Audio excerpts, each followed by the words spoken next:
So today we'll be reviewing the Dunlop SW-95 slash signature Crybaby wah pedal.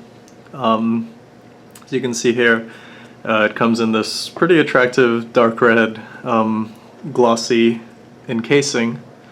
The pedal can be powered by either two 9-volt batteries or the an 18-volt adapter, which I think is called the ECB004. The battery compartment is actually located at the top of the treadle, so you know you can put the batteries in or replace them without having to unplug the pedal from your signal chain, or at least disconnect it and flip it over.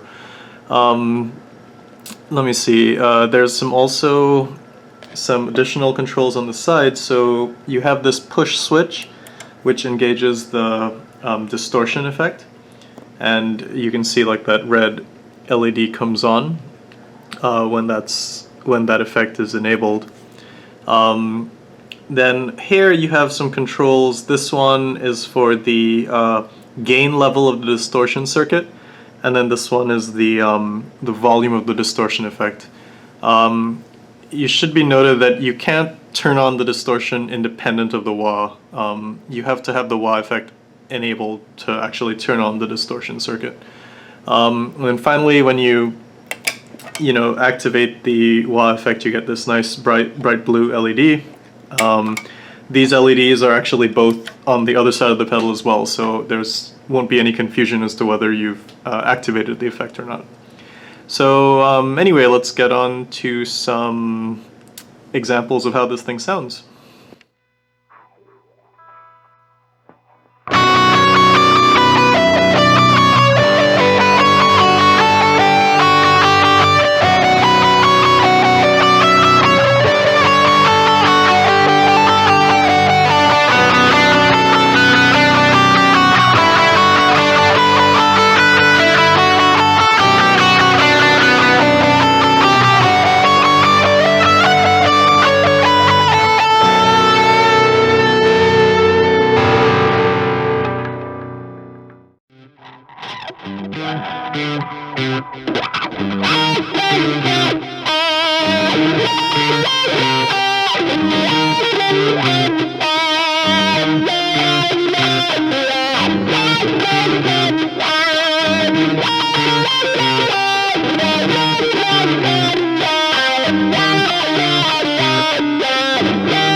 So some overall thoughts on the SW-95. I really like the wah tone from this pedal. I think it works great in a metal or in a heavy rock context. The distortion effect on the pedal, I think, is actually, I prefer to use it as more of like an overdrive. So similar as you would if you already have a high gain setting on your amp, if you turn the volume on the distortion circuit up but keep the distortion effect low, I think it adds like a nice boost and tightening to your lead tone, so it helps your solo pop out when you activate this effect. In terms of using it as like actually just turning on distortion over like a clean tone, I think I personally don't like that tone quite as much. Maybe it's because activating the wah effect actually like sort of adds a little bit of gain into the signal anyway, so then when you try cranking up the distortion circuit, it can get out of hand like pretty quickly. As a rule of thumb, you probably shouldn't pile on like too much distortion, and so that also applies for if you have a high gain tone. I wouldn't crank the distortion on the wah up to max and then layer that on top. Like it's probably gonna deteriorate pretty quickly. But all in all, I'd say this is like a great sounding wah pedal if you're looking to upgrade over a classic Crybaby or something a little more basic. You should definitely check this one out if you have the chance.